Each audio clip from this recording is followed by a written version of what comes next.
यार chemistry class के इस वीडियो में आपका स्वागत करता हूँ। कैसे हैं आप लोग? मैं आशा करता हूँ कि आप लोग स्वस्थ होंगे, मस्त होंगे और अपने पढ़ाई को नियंत्रित कर रहे होंगे। जैसा कि मैंने आपको 2 वीडियो में बताया है कि हम क्लास 10th का जो सिलेबस है वो कंप्लीट करेंगे केमिस्ट्री का। उसी सिलेबस को आगे बढ़ाते हुए हमारे जो पहला जो आपका पार्ट है, लेसन है, वो है आपका रासायनिक अभिक्रियाएँ एवं समीकरण। तो ऐसे किस प्रकार रासायनिक अभिक्रिया समीकरण होते हैं और किस प्रकार ये बनते हैं, हमने आपको ये पिछली वीडियो में बताया है। आप हमारी पिछली वीडियो भी देख सकते हैं, यहीं प्ले लिस्ट में क्लास 10th वाले में डली हुई है। उसके बाद हमें आपको रासायनिक संतुलित करना सिखाना है। उसी हम टॉपिक पर बात करेंगे, रासायनिक अभिक्रियाओं को संतुलित करना। तो हम किस प्रकार रासायनिक अभिक्रियाओं को संतुलित करते हैं, उसके लिए हम क्या करते हैं, एक एग्जाम्पल लेते हैं। हाँ, पहला हम ले लेते हैं एग्जाम्पल मैग्नीशियम का, और मैग्नीशियम की क्रिया कराएंगे ऑक्सीजन से। मैग्नीशियम की क्रिया कैसे कराएंगे बेटा? ऑक्सीजन से। तो हमें प्राप्त होगा MgO। हमने एक समीकरण लिया गया है, अब हम इसे क्या करेंगे, संतुलित करेंगे। किस प्रकार संतुलित करेंगे ज़रा देखते हैं। तो हमें संतुलित ऐसे करना है, स्टेप बाय स्टेप हमें संतुलित करना है। तो इसका जो सॉल्व होगा वो इस प्रकार होगा। पहला हम स्टेप लेंगे फर्स्ट। पहले स्टेप में क्या होगा कि हम इसकी इस साइड को मानेंगे, हम पता है कि इस साइड को अभिकारक कहते हैं, और साइड को लिखेंगे LHS और इस साइड को लिखेंगे RHS।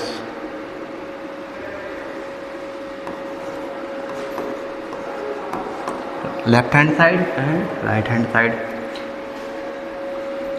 उसके बाद क्या होगा बेटा कि हम इसमें देखेंगे कितने जो एलिमेंट हैं वो पार्टिसिपेट कर रहे हैं। इसमें देखो पहला एलिमेंट कितना है, Mg है। Mg कितना है, 1 है। और ऑक्सीजन यहाँ पे कितना है, 2 है। यहाँ पे देखेंगे Mg कितना है, 1 है। और ऑक्सीजन कितना है, 1 है।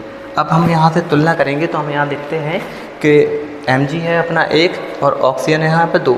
यहाँ पे Mg है 1 और ऑक्सीजन कितना है, 1।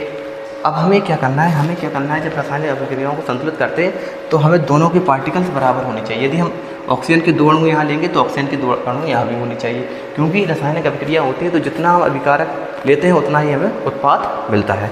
तो देखते हैं, तो इसे इस प्रकार संतुलित करेंगे। यहाँ पे कर देंगे हम 2 का गुणा। जब हम यहाँ पे 2 का गुणा कर देंगे तो ऑक्सीजन हो जाएगा 2। तो इस प्रकार लिखेंगे MgO2 गिव्स MgO और गुणा करेंगे 2 का। अब ऐसा नहीं कहा जाता कि यहाँ पे हम ऐसा कर दें कि 2 का गुणा ऐसा करते हैं, ऐसा नहीं लिख सकते। हमेशा 2 का गुणा होगा पार्टिकल्स के आगे, यानी कि यहाँ, और बीच में भी नहीं करते। यदि पार्टिकल्स जुड़ा हुआ है, यानी कि MgO जो समीकरण जो हमारा जो यौगिक बनना है, कंपाउंड MgO बनना है, ये जुड़ा हुआ है। इसमें हम ऐसा नहीं कर सकते, ऐसा नहीं लिख सकते। ये हम इसे लिखेंगे 2MgO, ऐसा लिखेंगे तो ये सब क्या हो जाएंगे, आपके गलत हो जाएंगे। ठीक है बच्चे?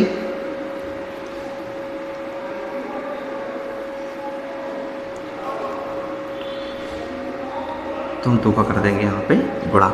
अब हम देखेंगे कि Mg कितना है, यहाँ पे Mg है यहाँ पे 1, ऑक्सीजन कितना है 2। अब हम राइट हैंड साइड देखेंगे तो Mg कितना हो गया 2, क्योंकि 2 का गुणा Mg में है, 2 का गुणा Mg में है तो Mg हो गया 2, और 2 का गुणा ऑक्सीजन में है तो ऑक्सीजन कितना हो गया बेटा 2। यहाँ पर देखेंगे हम कि Mg कितना है 1, यहाँ Mg है 2, तो हमें Mg यहाँ पर भी क्या करना पड़ेगा, 2 का गुणा करना पड़ेगा। तो हम स्टेप 2 स्टेप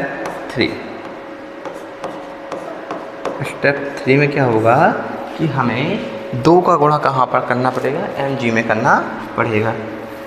तो उसका थोड़ा कलर चेंज करते हैं, इसको गुणा करेंगे 2Mg + O2 गिव्स 2MgO। इसे कहते हैं मैग्नीशियम, इसे कहते हैं ऑक्सीजन, और यह है आपका मैग्नीशियम ऑक्साइड। ठीक है। अब हम यहाँ देखेंगे तो हम देखेंगे Mg कितना है, 2 है, ऑक्सीजन कितना है, 2 है। तो यहाँ भी Mg 2 है और ऑक्सीजन 2 है। अतः हम लिखेंगे, अतः यह रासायनिक अभिक्रिया है, अभिक्रिया संतुलित है।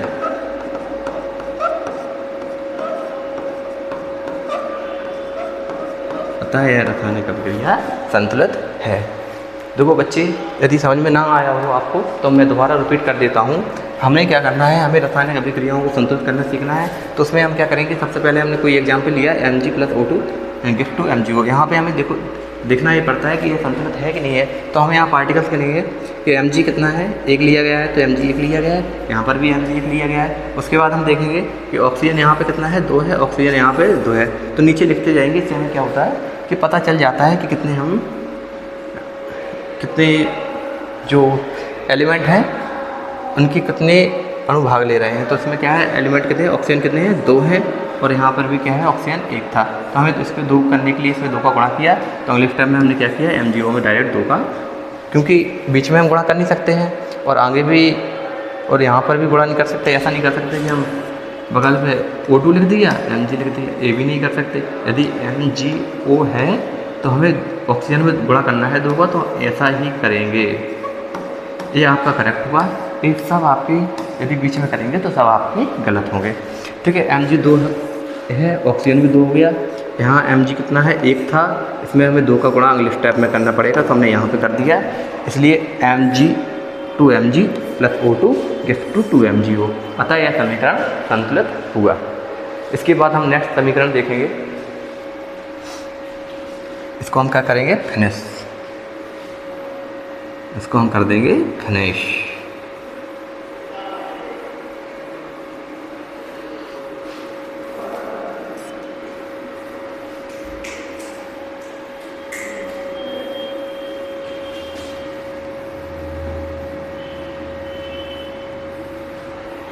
इसको कर दिया हमने फिनिश।